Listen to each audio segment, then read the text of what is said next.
नमस्कार दोस्तों, स्वागत है आप सभी का इंडिया न्यूज़ स्पोर्ट्स में। मैं हूं आपके साथ सत्यम दुबे, मेरे साथ है मयंक जी।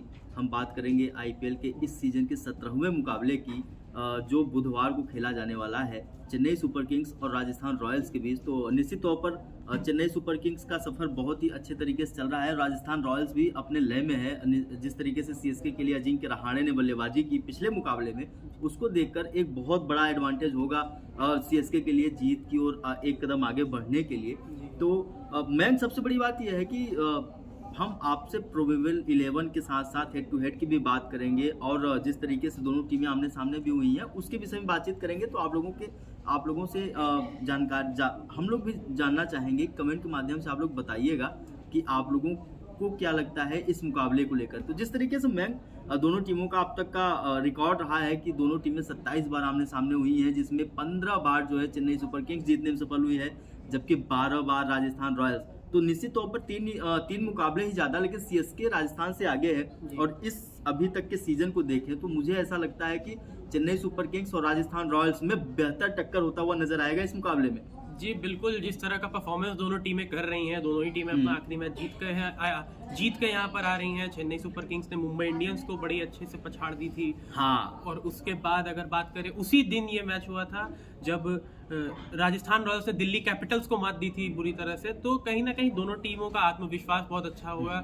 जिस तरह से अजिंक्य रहाणे ने तेज इनिंग्स खेली थी मुंबई के विरुद्ध, उसी तरह से जॉस बटलर ने खेली थी दिल्ली के विरुद्ध तेज इनिंग्स। जॉस बटलर भी अपने काफी अच्छे फॉर्म में चल रहे हैं, यशस्वी जायसवाल भी अच्छे फॉर्म में चल रहे हैं। तो कहीं ना कहीं, और राजस्थान रॉयल्स की जिस तरह की बॉलिंग अटैक है, कहीं ना कहीं सीएसके की बॉल, अगर हम पेस बॉलिंग अटैक देखें तो इस बार उतनी इफेक्टिव नजर नहीं आई है। लेकिन वहीं राजस्थान की जो पेस बॉलिंग अटैक है, आप देखें अलजारी, जेसन होल्डर और ट्रेंट बोल्ट जैसे तेज गेंदबाज अगर खेल रहे हैं आपकी टीम में, जो कि पावर प्ले में विकेट्स निकालते हैं। पावर प्ले में उन्होंने अभी तक 4 या 5 विकेट सिर्फ पावर प्ले में निकाले हैं। तो कहीं ना कहीं ये बहुत एक स्ट्रॉन्ग पॉइंट है राजस्थान के पास चेन्नई के अगेंस्ट।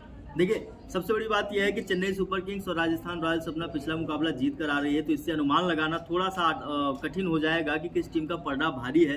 निश्चित तौर पर चेन्नई सुपर किंग्स बहुत ही अच्छे लय में है। एमएस धोनी की कप्तानी इस सीजन में भी अभी तक में देखने को मिली है, शुरुआती 2-3 मुकाबलों की अगर बात करें। वहीं राजस्थान रॉयल्स के लिए संजू सैमसन भी बेहतर कप्तानी करते हुए नजर आ रहे हैं। साथ ही साथ जॉस बटलर और यशस्वी जायसवाल का जो साथ मिल रहा है, उसमें संजू सैमसन की जो बल्लेबाजी है वो एक और बड़ा तड़का लगाती हुई नजर आ रही है। मैं बात करता हूं संभावित प्लेइंग 11 की। तो मेरे हिसाब से मैं, आप अपनी प्लेइंग 11 बताइएगा। अगर मेरे प्लेइंग 11 से आप सहमत हो तो उसके बारे में बताइएगा। हम अपने साथियों से भी जानने की कोशिश करेंगे कि प्लेइंग 11 क्या हो सकती है इस मुकाबले में, जो चेन्नई सुपर किंग्स और राजस्थान रॉयल्स के बीच टक्कर देखने को मिलेगा। वो 11 खिलाड़ी कौन से हो सकते हैं। चेन्नई सुपर किंग्स की मैं पहले बात करूं, चूंकि ऋतुराज गायकवाड़ और डेवन कॉनवे इस मुकाबले में खेलते हुए नजर आ रहे हैं।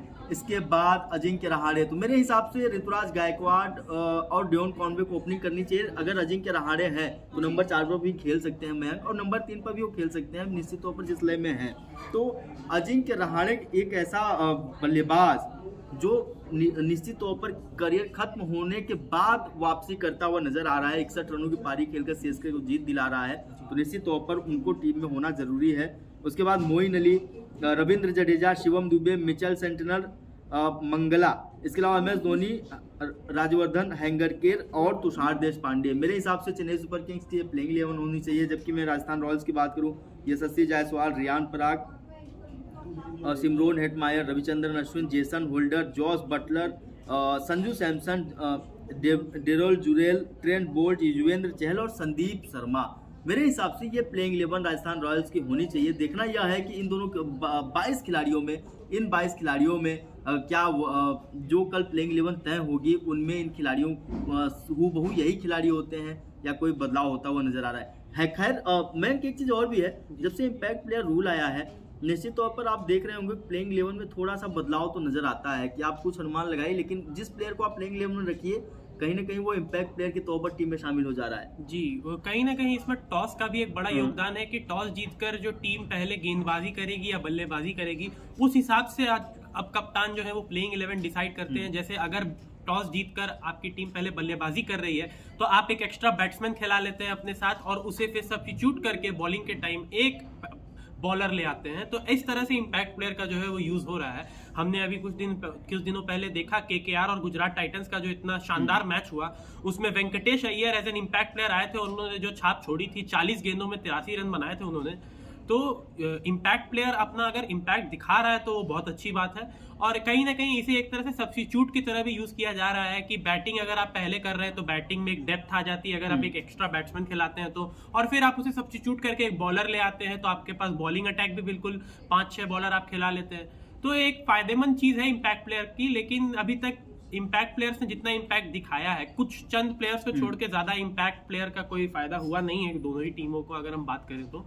खास करके चेन्नई सुपर किंग्स का अगर हम बात करें इम्पैक्ट प्लेयर में तो उनकी तो ज्यादा कुछ फायदा हुआ नहीं है। तुषार देशपांडे 2 मैच शुरुआत में इम्पैक्ट प्लेयर के तौर पर आए, लेकिन कोई खास इम्पैक्ट दिखा नहीं पाए।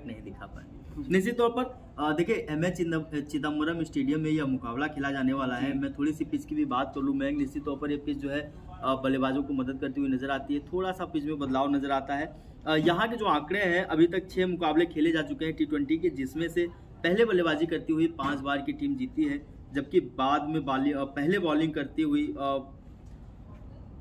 बाद में बैटिंग करने वाली टीम सिर्फ 1 बार जीती। यानी कि यहाँ लक्ष्य देना आसान होता है। अगर मैं इस मुकाबले पिच की बात करूं, उसकी जो पिछला भी मैच हुआ था यहाँ पर चिदम्बरम में जो लखनऊ सुपर जायंट्स के विरुद्ध था, उसमें भी टॉस जीतकर लखनऊ ने पहले गेंदबाजी का निर्णय लिया था, लेकिन जिस तरह से ऋतुराज गायकवाड़ और डेवन कॉनवॉय की जो पार्टनरशिप हुई शुरुआत में, वो कहीं ना कहीं बहुत ज्यादा घातक साबित हुई और चेन्नई सुपर किंग्स वो मैच जीती भी, पहले बल्लेबाजी करते हुए जीती।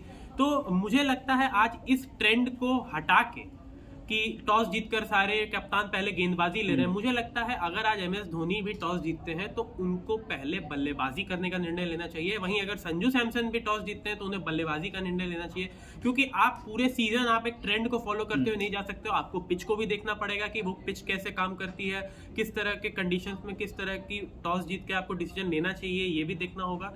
मेरे हिसाब से दोनों टीमों में से जो भी टॉस जीतता है उसे बल्लेबाजी का निर्णय लेना चाहिए। देखिए यही बात है जो पिच गवाही दे रही है, पिच के स्टेट्स जिस तरीके से गवाही दे रहे हैं, अगर आप टॉस जीतते हैं तो पहले बल्लेबाजी करने के लिए जाइए। चूंकि रिकॉर्ड पुराने T20 के लिहाज से पुराने रिकॉर्ड तो मायने नहीं रखते हैं, लेकिन हर मुकाबला एक नया होता है T20 में, लेकिन कुछ हमको मानने पड़ते हैं कि पिच का बिहेव क्या है, किस तरीके से पिच बर्ताव करने वाली है। और निश्चित तौर पर पिछले आंकड़ों को ध्यान में रखकर अगर हम डिसीजन लें तो हमारे लिए फेवर होता है। तो देखना ये होगा कि कौन सी टीम टॉस जीतती है और क्या फैसला करती है, ये तो टॉस के समय ही पता चलेगा। लेकिन निश्चित तौर पर दोनों कप्तानों के जहन में ये बात होगी कि हम अगर टॉस जीतते हैं तो पहले बल्लेबाजी करने के लिए जाए। बिल्कुल। और अभी के लिए सिर्फ इस वीडियो में इतना ही। अगर आपको ये वीडियो पसंद आए तो लाइक जरूर करें और कमेंट में हमें अपनी प्लेइंग 11 भी जरूर बताइए कि आपके हिसाब से इस प्लेइंग 11 में क्या चेंजेस होने चाहिए। हम उसे टॉस के समय लाइव पर आपसे जरूर डिस्कस करेंगे। और हमारे चैनल पर अगर आप नए हैं तो हमारे चैनल इंडिया न्यूज स्पोर्ट्स को सब्सक्राइब जरूर कीजिएगा और बेल आइकन को भी दबाइएगा और इस वीडियो को शेयर करना बिल्कुल नहीं भूलिएगा। धन्यवाद।